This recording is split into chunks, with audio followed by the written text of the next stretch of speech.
Okay.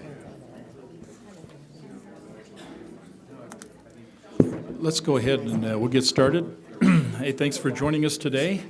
This is the Royse City Council meeting for March 3rd, 2020. We're assembling at 5:30. We do have Councilmember Saxton, Councilmember Burrell, Councilmember Paul, Councilmember Wilson, and Councilmember Jackson with us tonight. And we've asked Councilmember Burrell if she would go ahead and lead us in a moment of silence and the Pledge of Allegiance. Thank you.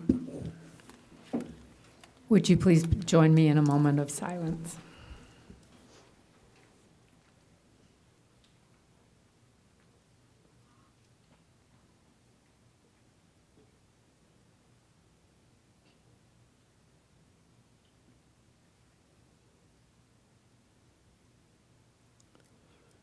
Thank you so much. Just stand for the pledge.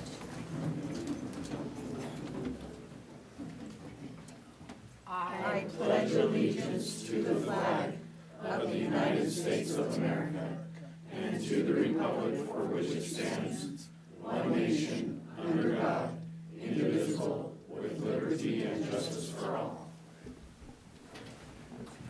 Thank you. Thank you, Jan. Okay. We do have some consent items. Let me just indicate to you, we need to table the February 18th, 2020 Royse City Council meeting. Obviously, we did not get that with the packet. It's still not in yet. And so we'll wait that for the next meeting. So we'll table that. But we're looking for any comments associated with the minutes of the February 4th Royse City Council meeting minutes. I've submitted just a couple of changes to Morgan, but other than that, I think we could move. There's on page 9, at the bottom, the numbskull spelling, and actually the campaign's going to be by the BAB. Yes, I did that. Okay. Okay, and did we get the header? February 5th, 2019. Perfect. Okay, if we got those adjustments. Council, any other comments or changes? Okay, hearing none, then do I have a motion then to approve the February 4th, 2020 Royse City Council meeting minutes? I move Go ahead. I move to accept them with the amendments or adjustments as noted. Okay, do I have a second? Second. Okay, thank you. All in favor? Aye. Any opposed? Hearing none, thank you. We'll approve those. Okay, we do have some action items. Employee of the Month. Leroy, you're going to talk to us about this. Thank you. Mayor, Chair, members of the council, city admin. I nominated an individual to receive the Employee of the Month, and they were granted the Employee of the Month. So I would like to read my nomination letter, and then I'll bring up the individual. Glasses. Age is catching up. Dear Candidate Review Board, I would like to nominate Brock Durain for Employee of the Month. A couple of years ago, I became Deputy Chief at the Fire Department, overseeing apparatus and fleet, and started using in-house resources over third-party in an attempt to save money. Brock has made himself immediately available and very responsive to the fire department and their needs, keeping our apparatus in service. I feel Brock truly has the best interest of Royse City in mind while offering a high-quality service to the employees of Royse City. Royse City Fire Department recently had an engine failure on one of our ambulances. We'll go into exact details on that. A33 was the ambulance, to be specific. The discussion with Brock presented us two options. First, our first option is we could third-party the repairs, and the estimates were coming in at $9,000, $10,000. Brock offered a second option.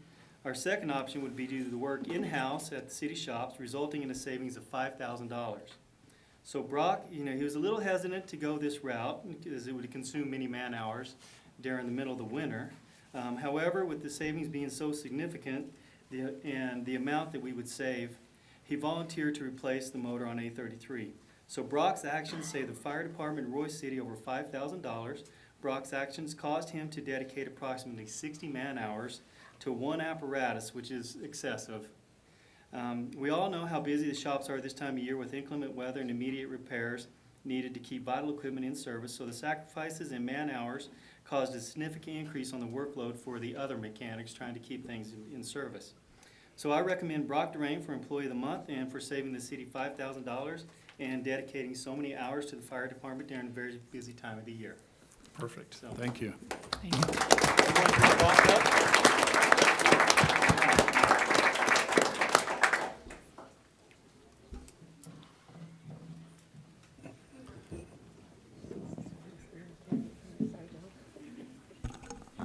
So Mayor and Council, I also have a little pig here for him. You may be wondering why. America First is also going to be participating in the Employee of the Month for us.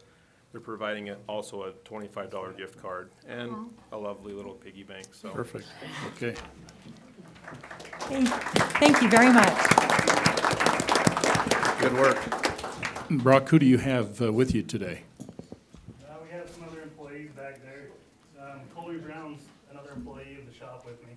Okay. He's there every day. I appreciate him. He should be up here with me too.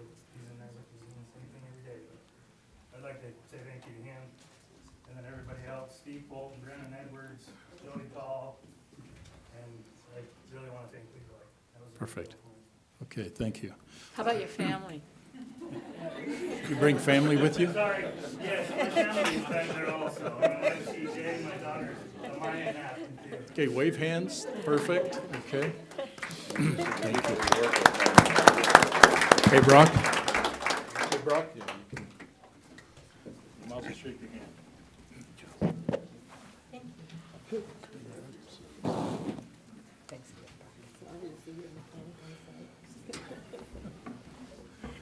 Thank you. Well done. Comments, council? Oh, good work. Really appreciate your efforts. Okay. Let's go to the next action item. We do have a public hearing dealing with the Resolution 20-7 approving the adjustments to the fiscal year 2020 budget. Camille, Great. thank you. Mayor and Council, it's great to be with you this evening to present Resolution Number 20-7 for your consideration to amend the fiscal year 2020 budget based on the information you received in your council packets. So I just wanted to go over a little bit of information on the budget for our new council members. The City Council adopts an annual budget each year in June, and that budget goes from July until the following June. So about 3 or 4 times a year needs arise that we need to amend that budget. We typically recommend openings when we have new grant revenue or if new projects arise. Department directors with authorization from the city manager are authorized to move budgets within our departments. So for example, if we need more money in travel and training, we can move it from an office supply line item. But we are not authorized to move between departments or between funds. That requires council approval, and that's why we bring the budget openings to you. Anytime additional revenue is received that wasn't included in the budget, so for example, grants are a major source of this, we also need your approval to spend extra expenditures so we can use those grant funds. So the proposed resolution, 20-7, will amend the previously approved fiscal year 2020 budget by $421,725. We have received a few grants, which is wonderful when we receive grant revenue. The police department received a $10,000 ADF grant and a donation for a K9 bulletproof vest. The fire department received a FEMA grant. It's an AFG grant to pay for the SCBA breathing apparatus that fire use when they respond to a fire. We've included the $120,000 in grant revenue, but there were also some upgrades to that equipment that were optional. There's about $31,000 that we're proposing to take from our reserve fund balances that would pay for thermal imaging right on their packs so they know where the exits are and allow for buddy breathing. If one of the packs goes down, the other firefighters could use each other's. The boilers in the pools at the Aquatic Center need some upgrades and need to be replaced before we open for the season. And we also need to upgrade the diving board. So those costs are about $57,000 for those improvements. We also are including a match in there toward the Hill Air Force Base Compatible Use Plan. This is an effort between various cities, the county, federal agencies, and other stakeholders to address current and future compatibility issues surrounding Hill Air Force Base. And we're proposing moving the overtime maintenance budgets from the Complex and Aquatic Center to building maintenance. They're the ones that charge their time there, and this will allow all of the overtime to be in one budget area. So in total, the adjustments to the general fund would need to use about $96,000 from the general fund to fund balance reserves. In the water and sewer enterprise fund, it's proposed we take about $175,000 from fund balance. This would improve water lines in the area of 2200 West and 5600 South, while crews are doing road improvements in that area. And we would also like to provide utility services in the area of 5130 South, 1700 West. And we've also included funding to fix the drive-up drawer in the utility office. In the IT Internal Service Fund, we're proposing $3,500 be transferred from the general fund to improve the speaker system in this room, and about $3,200 to establish a document management program. And in addition, by approving this resolution, we also include an increase from Central Weber Sewer District. Their sewer board recommended that effective January 1st, they approve an increase for the residents that live in that sewer district area. And we pass this fee along to our residents that live in that district. So this would increase the monthly sewer rate from $30.95 to $31.57. And then the final item that you would approve on this resolution would be to allow previously budgeted funds for the purchase and demolition of the Moweta site to also be used for site improvements in the area surrounding that site. So we recommend that you get public comment and then consider approving the adjustments as proposed in Resolution 20-7 to adjust the fiscal year 2020 budget. Thank you, Camille. Okay, this is a public hearing, so if you have a comment you'd like to share relative to this proposed resolution, please stand with the mic, give us your name and address. Mayor, I make a motion, we go into public hearing. That's probably even better. Okay. Do I have a second? Second. Okay, all in favor? Aye. Any opposed? Perfect. Now you can step up and go to the mic. Anybody? Nobody? Okay. Do I have a motion then to go out of public hearing? I'll make that motion. Do I have a second? Second. Thank you. All in favor? Aye. Any opposed? Okay, we're out of public hearing. Council comments relative to this resolution. I just have a couple of clarification Please. questions for myself. Okay, I was wondering, on the Hill Air Force Base Compatible Use Plan, the $3,700 that we're putting, what type of, what are those funds used for? I actually just got involved in this about a week ago. So what they're doing is they got a grant for, I believe, $182,000 to assess what's going on with Hill Air Force Base. And so they've asked, they need a match, and so they've asked every local jurisdiction around it, Layton, Clearfield, ourselves, South Ogden, to participate in that match. And what they're gonna be studying is traffic, mainly anything that can keep the base open.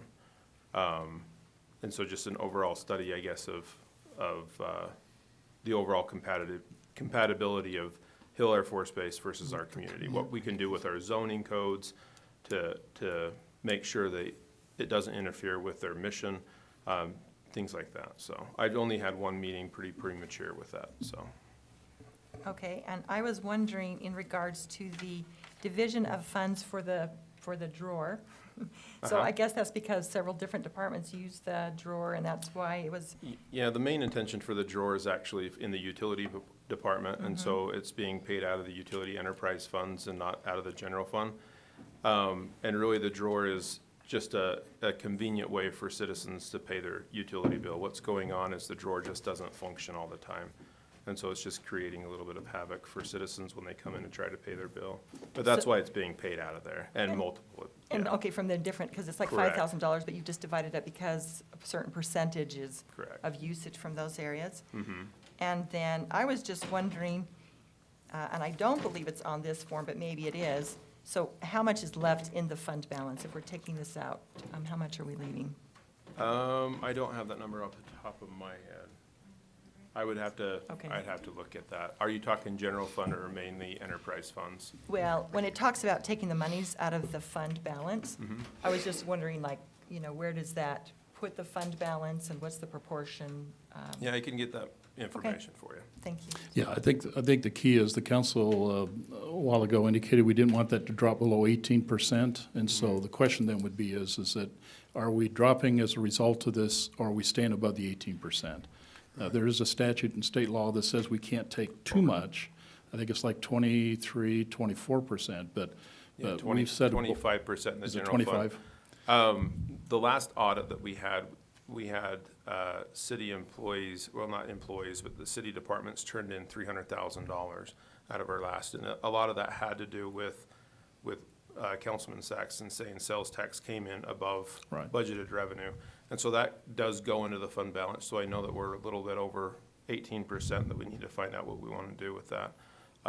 Also, we have things going on this year with like MIDA. We entered an agreement with that, and that wasn't anticipated. And so there's some of those funds as well that we need to reanalyze. Right now, the last we checked, we weren't over budgeted revenue there, but projections, I'm thinking, are gonna be a little skewed from that big main project up there, so. Okay, thank All right. you. Okay. Other questions, comments? Okay, I just have one, if you can help me, Camille. I seen, it's only because at Christmas time I happened to buy some laptops, and I was just curious about the price of 2 laptops. And those laptops, I think according to the budget, came in about $3,900. That seems to be a little pricey for a couple of laptops. Any comments on that? So right now, the laptops that we've been purchasing for the city typically run between $1,500 to $2,000, Oh. depending on what we need. We rotate those out every 3 to 4 years. So they've been getting laptops that will last that long and can support everything that those victim advocates are using them for. Yeah, okay. Yes. Well, do me one favor, get a card for Costco. Actually, you can get them a lot cheaper. Yeah, It they're maybe more will be you're designed buying it. around a daily user laptop. Yes. We Yeah, have, that's what I got too. The Daily user. mayor meant to say, buy local, shop Roy. It may There is a be computer store locally in Roy. that we basically purchase those through some state agency, which is not uncommon, but maybe we need to inform them they can get a laptop a little cheaper than $1,500. Okay, Yes, thank you. thank you. Wow, okay. Any other comments, council? I had that question too, so Oh, thank did you for asking. Well, it. there you go. Okay.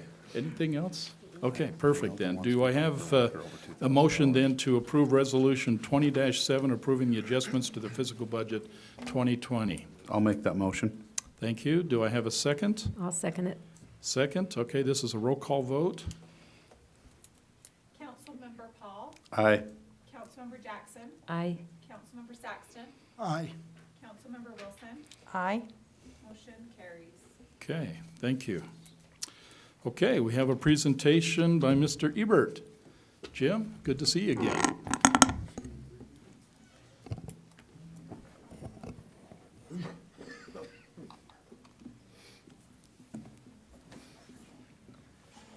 Well, what a wonderful community to come out and support the Boys and Girls Club. I was excited to see everybody here today. We're excited to be here. We express our appreciation for letting us come. I'd like to come and visit Roy City Council at least twice a year as one of our major stakeholders. It's important for us to continue to build and strengthen this relationship, so thank you very much for having us on board. This initial meeting, I think, is more just to answer your questions and kind of give you a report. I'd like to do a more in-depth where maybe have a presentation, kind of really get into some numbers and showing you what our outcomes are, maybe into July or August, depending on what works into your schedule. But we've had a lot of change in the last 9 months at the Boys and Girls Club for the positive. And so I brought some staff to maybe spend a little time kind of getting you up to speed. The first thing I'd like to do is introduce you to our new development director, Shelley Bush. She comes to us with a tremendous amount of experience. She worked for years for the Weber School Foundation and brings that experience to the Boys and Girls Club to help us really move forward in our development component of the Boys and Girls Club. So if I can bring her up and maybe have her take 2 minutes of your time and introduce herself and kind of talk to you about her experiences that she's had as we've kind of onboarded her.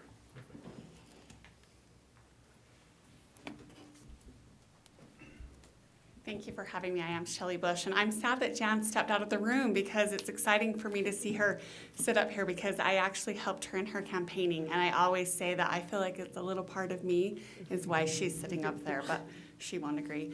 I have worked for the Weber School Foundation, and because of that, I had the opportunity to be really involved with the Royce schools, and I understand how the Roar program is and the Project 20, or was it Project 2020, the halls. So I know how important graduation rates are in Royce City, and I know how important that is starting from our young students that are feeding in now to the Boys and Girls Club. So it's my privilege to be working with the Boys and Girls Club at this time and to be able to work with tomorrow's workforce, and so it's exciting for me. My role in development is to work with community partners and individuals to help them to bring awareness that what we do is we have youth development programs and that we focus on academic and leadership success, and that we want these students graduating and we want them in our workforce being successful. And so my role is to bring awareness to the community, and in so doing to bring individual donations and corporate donations to the Boys and Girls Club so that we can make sure that our funding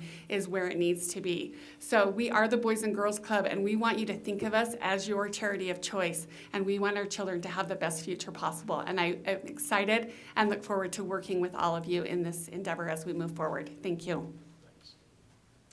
Thank you, Shelley. Mayor, may I approach? Right, excuse me, Your Honor, may I approach? It's kind of weird, so. I'd just like to hand you a couple things really quickly. I only made 2 copies, so just kind of peruse through them. Both of them kind of have a little bit to do with both of our next presenters. One is kind of a look at what a teen center looks like in other communities, an impact center and the different components of that. And the other one, really for those who aren't aware exactly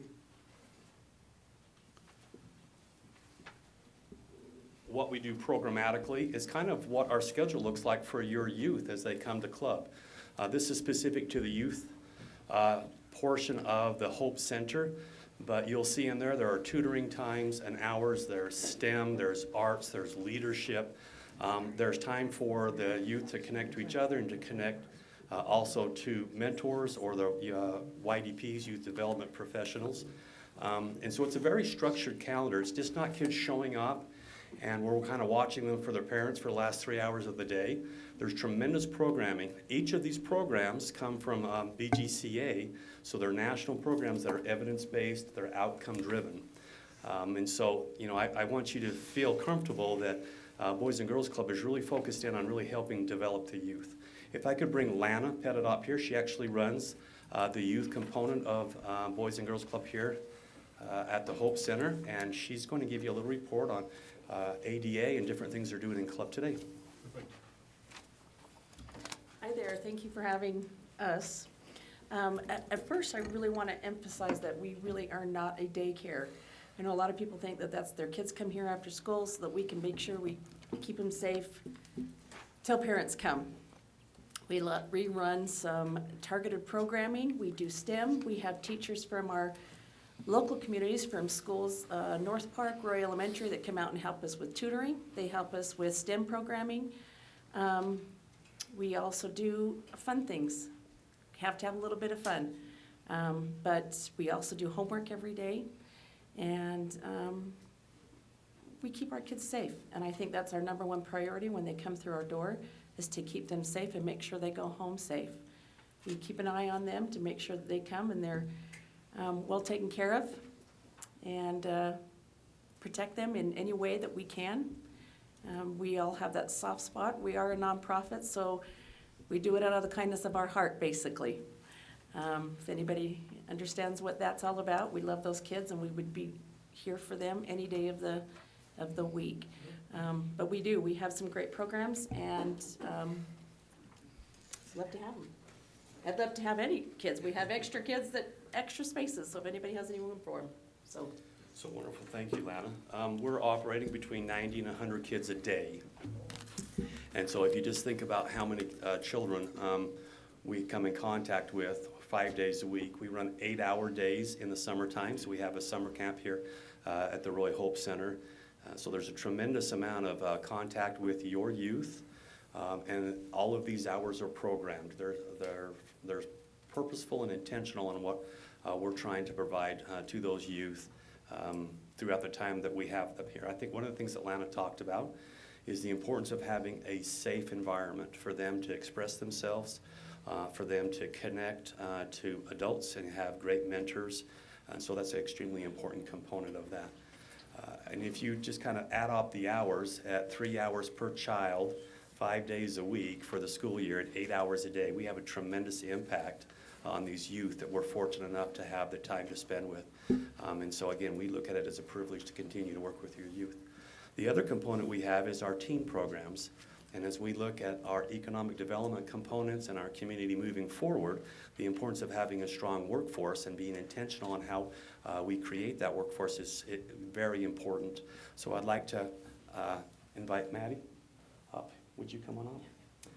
She is our director over our teen youth program, and it's amazing the relationship she has with these youth. We've had, I think, a third grow within the last 2 or 3 weeks in that particular club because the word's getting out on how much fun they're having at club and all the amazing things they're learning. And I dare say we're running at capacity right now in that teen club. So, Maddie?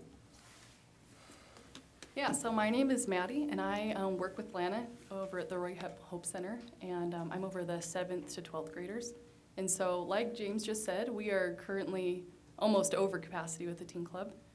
We've made a huge push within the last month to get our ADA up, which is our average daily attendance, and the teens have been super great about inviting their teens to club. And so, while it's a really fun environment, it's also an environment for them to learn.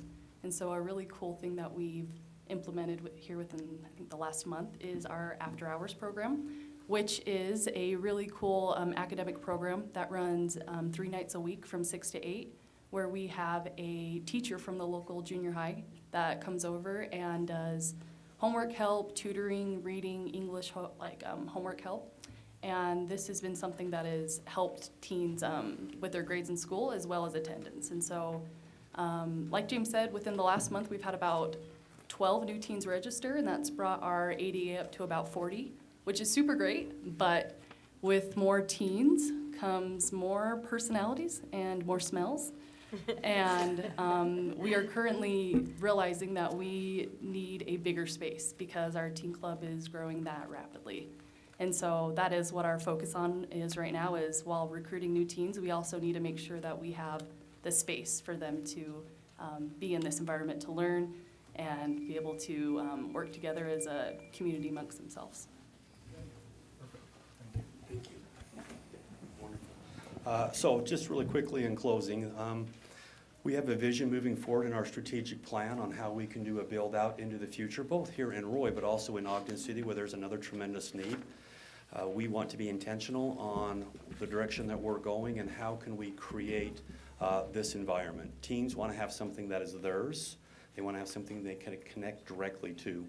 And so as we continue to work with our partners and stakeholders moving forward, we want to have a common vision, and we want you to understand kind of what we're looking at attempting to do moving into the future.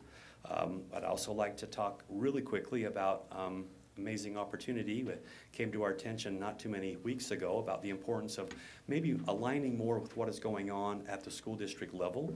And so we're really looking at adopting maybe some school programs and having that continuity in both what we're doing in club and how we're talking in club, that eventually we can also maybe have the parents assist us with doing. And a leadership in me was something that was brought forward by an individual who has a tremendous amount of experience in the value of that and finding different ways to connect with children and teaching them the value that they have internally and helping them reach their potential. So that's kind of where we're touching base on today. If you have any questions, would love to answer them. But again, we're just appreciative that we have such an amazing community, that our stakeholders are so committed, and express our appreciation for the support that Roy City particularly has given us as long as this club has been here. Roy City is the founding partner and has really helped us move and strengthen our clubs, today and into the future. So thank you very much. I'm open for any questions. If not, I will go home and have a hamburger. Council, comments, questions? So is it just Roy, you have to be in school in order to go to Boys and Girls Club? So No. we draw from all the Roy schools, multiple schools. Is that what your question is? Yeah, but do you have to be like a student at a school or? No, No? we, No. we accept, we do most of our applications back to school, but we'll accept youth, whatever need that they have. They can be charter school, they can be homeschool. Okay, all of so, those but we kindergarten age on up. Yes, ma'am. Oh, school age. Well, I'm sorry. I know my daughter worked at Marshall White Center with the Boys and Girls Club out of high school. Most rewarding experience of her life. That we're glad And to hear so that. it's just a great program. I think you guys do great things. Thank you, appreciate that. I just think we have to recognize that the strength of our community comes from the strength of our youth. And anytime that we build our youth, we're going to create the future of Roy City. So thank you for what you do in that agency. You bet. Appreciate your efforts. Yes, sir. Thank you for your time. I am completely open at any time. If you have a question or concern, something pops into your brain, you have an idea, please feel free to give me a call at the club, or you can stop down and talk to Lana. She's really good about answering questions and then filtering them up and down and making whatever contacts we need to make. And again, thank you for your support. Perfect. Thank Okay, you. thank you. Wonderful program. Okay, good information. Okay, this is our public comment period. If you have anything you'd like to talk about on any topic, please join us at the mic. Just give us your name and your address. Any thoughts? Oh, we may have one. There's movement. Thank you. My name is Leon Wilson. I live at 4302 South, 2675 West in Roy. Let me pull a few thoughts together here. I have 3 points I'd like to address the council on. Point 1 is a technical request for the city to change the audio file so that we're able to listen to it in a way that we can advance or play back a certain meeting. Right now, for example, right now the agenda, if you go to the agenda on the website, it'll give you an option to be able to scroll down and listen to, say, a planning commission meeting that wasn't videoed. All you have is the audio, okay? For example, the agenda item form-based code was usually at the end of their meeting, and now the audio, the way it's currently set up, you can't fast forward or go back to the audio file for review. So you have no choice but to sit and listen sometimes for hours, only to find nothing consequential was discussed, or worse yet, multiple members talking at the same time, or someone adjusting their squeaky mic. Talk about torture. Please keep in mind the listening public, particularly on some of those issues, okay? That mic, sharing that between two people, it's horrible. Point number 2, we're moving right along here. The minutes for the Planning Commission meeting have not been posted for January or February. I just wanted Morgan to know that it's causing some of us sleepless nights. I'm just joking about the sleepless night. Okay, at any rate. I wonder if they haven't been approved yet. So, yeah. We can't technically post them until they've been approved for reasons like our slight amendments. And I don't know why they wouldn't be approved by now, but at any rate, we're talking a month and a half plus. Okay, let me tell you a little story here. My point number 3 is titled a Corvette or a minivan. Okay, this is it. This is fun.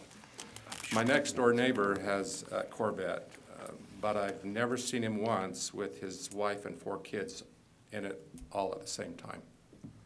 Tough thing to do for a 2-seater. We're about to buy a Corvette. The FBC document here. we've already put a lot of money down on the brochure. Is this the right vehicle to transport our family, Roy, through the next 50 to 100 years? Sometimes we make impulse buys, but it doesn't mean that it's the right thing, right? Maybe we can fix the impulse, buy the Corvette by cutting the top off, welding in another couple of seats, or maybe we should just get the minivan we should have done to begin with. We need to take the time necessary to decide if the Corvette is right for our city. We need our citizens and businesses, as well as the city council, to have sufficient time to look at all the specs of this Corvette. If the citizens are going to be left out because there's just not enough room in the Corvette, then we better have their input and buy-in before the FBC or Corvette is bought, and they no longer have a chance for a ride. It's important to have the business community of Roy involved. Our public hearing one public hearing right before the city council let me back up. One public hearing right before the city council is planning its vote is not sufficient notice to get proper input from some of the people that matter most to the success of the economic development and growth we are hoping to see or realize through FBC. We need to do an extensive campaign of notification. Last time I spoke to this council, I said, publish does not equal informed. Do they really understand how serious this will affect every decision they will make on the upkeep and development of their businesses? There are too many examples of businesses saying it isn't worth the expense conforming to this document. Whenever they make changes to their buildings, so they just avoid making the change and upkeeping their businesses. So let me go to my last primary point. I have concerns about the concept of form-based code as it applies to Roy City, but I'm even more concerned about the process by which it has advanced to this body. Time doesn't permit me to elaborate fully on why form-based shouldn't be rejected for Roy. We can work on that down the road together, maybe. But I will address what I feel is the more grave issue, and that's the process by which this document has come to this council.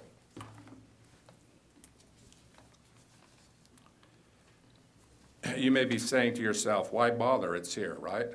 You know, it's a done deal. The Planning Commission has moved it up. My answer is that the past is, if the past is any indicator of future performance, you have reason for concern. I've reviewed the Planning Commission's voting record of every member on every motion for the past 2 years. I've excluded the motions on approval of minutes and adjournment. I saw an interesting trend.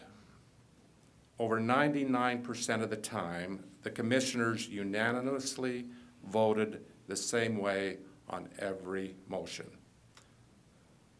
Not even my wife and I are that agreeable. Out of 886 individual votes by the commissioners over the past 2 years, there's only been one commissioner not in lockstep with the majority, casting 6 opposing votes out of 97 motions.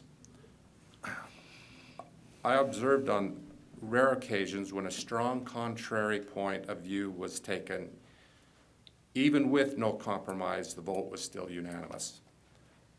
I'm aware of group dynamics, but also see the need for well-prepared, independent thinking. As recent as last week, a commissioner turned to our city planner and asked if they could speak. I wonder whose meeting it is. If anything, the chair should have been addressed. On another recent motion regarding form-based code, a new commissioner asked to abstain because the issue was new to them and they were told that they could not abstain and they must vote. Rather than voting against something that they knew little or, well, let's just say little about, an affirmative vote was cast.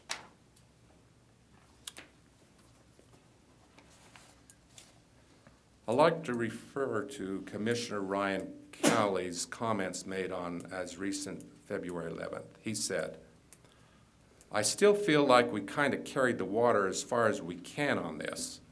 As a planning commission, I've done what we can. We've done what we can.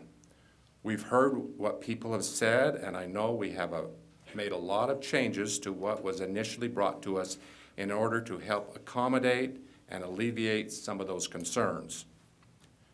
Quoting Commissioner Brand, same meeting, he says, "I respectfully disagree because I don't think we have fully vetted, and in addition, we have talked about working on it for as long as we've," this is his words, so I'm gonna have to say this again.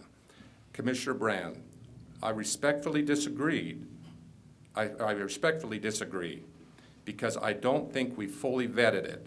And in addition, we had talked about working on it for so long, we canceled 7 meetings last year. That's 2.5 months of planning meetings, which we did not discuss it at all, and there were other meetings we didn't discuss it either. So I take absolutely the contrary position, close quote. Commissioner Cowley indicated that the commission had made a lot of changes to help accommodate and alleviate the concerns of the citizens regarding form-based code. I'm missing something here. I mean, I've reviewed the record. Where and when was that done? I can't find it. I've read and watched and listened to every planning commission meeting for the past 2 years, and I can't find any accommodations and no public input before January 14th hearing. Frankly, very little review by the commission itself has been done on form-based code this document. Let me just briefly go over what's happened there. I'm about finished. The full commission, planning commission, received this document on 9/10, okay, with no discussion, okay. On 9/24, this document was brought up for discussion, which centered not on this document, but rather on the concerns that residents wouldn't respond well to the lack of density limitations in the code and how notification to the public would be pursued, none of which ever happened. So now we've jumped forward a month to October 22nd, where the consultant from IBI, Lance Terrell, made his only visit to the Planning Commission when presenting the overview for the form-based code, okay? The adjacent landowners to the districts received notification on January 3rd. That's when I got my first notice. I didn't know a thing about FBC up to that point in time. Informing them of the first and only public hearing, which was held on January 14th, wherein an 18-minute orientation was provided by the contractor and the city planner, and the citizens were informed that the city planning staff was recommending approval of the new code to the city council. Public comment was provided and considerable opposition was voiced. Okay, here we go for the last issue. It ties in. At the Planning Commission's regular meeting on January 14th of this year, our Planning Commission, our city planner stated on the 11-minute mark on the video, and again on the 1-hour 55-minute mark, the following. Listen up, folks. Quote, Again, as I mentioned, this is not the first night that we have gone through this. We have had at least 8 work sessions, 2 of them with Lance, just this year, referring to 2019. I'm here in part to inform our mayor, our city council, our city manager. I'm unable to identify those 8 work sessions.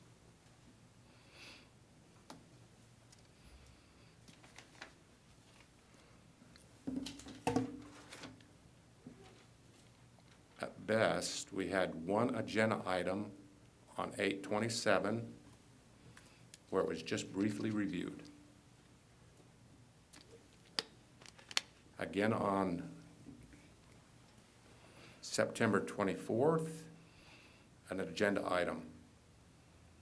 It was brought up, and the commissioners were concerned about the fact that there was going to be a lot of public outcry. Okay. I think that pretty much covers it. I want you to know I purposely avoided drawing conclusions to my last point. I'm leaving that up to you. Thank you for your time, folks. Thanks. Thank you.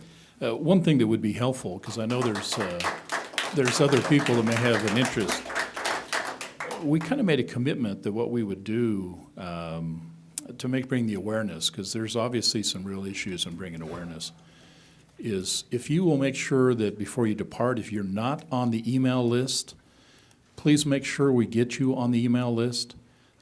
Morgan's collecting that. We have been sending out emails about this meeting and any future meetings dealing with form-based code. Some, obviously, in the future will be addressing the downtown business. That's the one that's going to take place right after this meeting.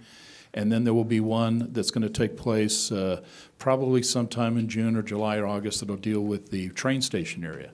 It's really, really important to us to make sure that those who really need to be there and want to be a part of that conversation get an email that allows you to know we're going to hold it, where we're going to hold it, and what time we're going to hold those meetings as we discuss it. We have been basically sending out an email to residents who signed up, but I think Morgan will tell you that some of the emails that were written down in the last meeting, we couldn't figure out what they meant. And so if you did not get an email from us notifying you about tonight's meeting, please make sure that tonight we get that email, and we'll make sure we keep you in the loop on what's going to take place. Okay? So thank you. Anybody else like to share a thought with us? Please. Name and address. Okay. I'm Eddie Walter. I live at 5570 South, 2050 West. Some kind gentleman brought me this map, so I'm not sure it's that accurate. He got away before I got to talk to him. But if this were to come to fruition, I would look to the east of my house at possible 10-story building. And I understand you want to build a convention center, which I could look right out my house at. And that would mean that once you widen 5600 to the south of me, I could potentially look at a 5-story building where Golden West Credit Union is. So just in that perspective, I have free TV. I don't pay for cable. You would cut off my TV. I now have to go 3 blocks to a light to get out of my neighborhood. Where are you going to put all the cars you want to park for this? The sewer? My sewer line runs through my house, between 2 of my neighbors and under a 3rd gentleman's house, clear out to 2000. The sewer up here isn't designed to hold the people in the houses you've got, much less all this stuff you want to build. You talk about conserving water, there's a whole lot of water you're going to be using. So I think we have to have a lot more study and discussion about what you're going to do. Okay. And I don't think 10 and 12-story or 5-story buildings are too good. You'd be living in a canyon down here. Traffic's horrible. Unless you can fix all this at the same time, we better put the brakes on. Thank you. Thanks for your input. Okay, anybody else like to share a thought with us tonight? Okay. Okay, seeing none, we'll go ahead and move on. I actually want to make a comment, Mayor. Please.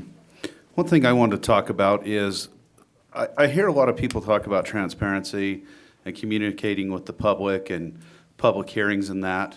I'm open for suggestions for any information. One of the things I recognize that we are is we are a representative form of government. We are elected as a mayor and council members to represent people. We were voted in for the people that we speak for. It is our responsibility as mayor and council to not only hold meetings like this, but to, as I get a phone call from people in the audience saying, will you come over to my house and talk to me about that? We do that. Prior to several of us getting on the council here, communication on Facebook was zero. I realize not everybody's on Facebook, but several of us now communicate on Facebook. Prior to several of us being on the council, it was a ghost town out here. We barely had few people. You're lucky if you had 5 or 6 people, unless they were high school students showing up. I feel that we've done quite a bit we have citizens that spend countless hours researching stuff and posting stuff on Facebook for the city. As council members, we do that. We have phone calls. We have emails. If people want to be involved, they need to be involved. There are, 60 people in here in a city of almost 40,000 people. At some point, we have to put things into context, and we have to vote what we feel is best for the city because we were voted in to represent the city. I get it. Some of you are going to say, sir, you don't represent me. I understand that. But obviously, the 5 of us plus the mayor here represent a significant number of the city, or we wouldn't be sitting here. And so I encourage you, when you have issues, I can point out probably 10, 15 people in the audience that I've either talked to personally, I've emailed, I've had phone conversations, I've went to their house. That's what we need to do to get involved. I don't know that the city can continue to keep having meetings after meetings after meetings. We have to be representative of the people. And so if you want your voices heard, we're your representatives. Reach out to us, talk to us. Don't be afraid of us. That is one of the ways that we can work through some of these issues and not have to spend all of our time in this meeting. That's part of what we are paid for as council members, to represent the citizens. And if you have issues, I'd love to hear from you. I'd love an email, a phone call. I just want to say that I've sent emails to all the 5 council and the mayor, and I hear back from the mayor and a couple of council, but I don't hear back from everybody. I don't even know if you got it. At least send me a note and say, hey, thanks, I got it. I sent suggestions instead of standing up there last time to Morgan, and I assume it goes to you, but I don't get anything back that says, hey, thanks. That's good feedback.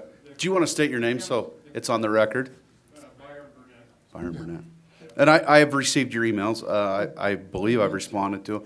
And there is, depending on what the response is, if one person responds, say the mayor says, we got it, we understand it, and that, I sometimes won't respond because we speak for one another in those situations. If you want, I'll send back something saying, I appreciate your concern. I've tried to do that. If I haven't, I apologize. But yeah, I have seen your emails, your concerns. I've read them on Facebook. My wife hasn't banned me from Facebook yet. She'd probably like to, but I spend a lot of time on Facebook because, here again, there are 60 people in this room, but I look at these Facebook forums and there's 4,000 or 5,000 people on there. So it's an easier way for me to communicate. But there again, we are your representatives. And so if you want concerns brought up to us, or you're concerned about something we're voting on, if you're not here voicing an opinion, we don't know about it. And so we're going to vote the best way we feel for the city. And so I encourage everybody, I did it all through both my campaigns, come forward, speak up. We have members here, or citizens here today, that previously had never come to a council meeting. Now they come to every one. And they spend countless hours of their own time trying to inform citizens. So I'm not saying we've done the best job, but I think we're doing a better job than sometimes we get credit for. Okay, council? Okay, let me go ahead and we'll move on the agenda. We do have a workshop scheduled right after this meeting. City Manager's report. Yeah. We do have a couple of things, and last time I mentioned the gold dig, it's still scheduled for March 14th. Also, signups for the dumpsters is going to start. We're going to do the same thing as we did last year. Every Saturday, 10 homes need to sign up for it. So it's more of a neighborhood collaborated effort. They get 4 dumpsters on a Saturday. That's going to start out on April 1st. That's the signups. And the first dumpster date would be May 2nd, and that goes all summer long. But we also have the cleanups that we provide dumpsters for the residents down at the Public Works shop. That's going to be from April 13th to the 25th. So I encourage people to attend that. Also, last council meeting, we talked about 4,800 and 2,700 west at the railroad tracks. Right. We just got notice that the railroad has failed to do the proper permits for that, so they're going to delay that project. Right now, it's tentatively set for August. We were hoping for May, but as you know, it's been a couple of years in the making now, and it just keeps on getting. Please tell me they're not going to do it right in the middle of Roy Days. That would be, hopefully, the That'd be week, a and failure on we'll their push behalf. that, but hopefully it will happen too. It's been 2 years in the making, so. I get it, I push for it, but I Yeah. don't want it right in the middle of Roy No, Days. not at all. That would be. We also got that'd be school horrible. starting. Yeah. And also I wanted to recognize that, a couple of council meetings ago, we talked about the ramp grant over at Roy West Park. The committee has recommended approval for that grant, but the commission does need a vote on that, and I believe that's taken place tonight. So, Okay. high hopes for that grant. It's looking positive for us, though. Perfect. And that's it for me. Okay, thank you, Matt. Council, anything you'd like to share with us tonight? Yes. Please. Speaking of parks, what a great segue, thanks.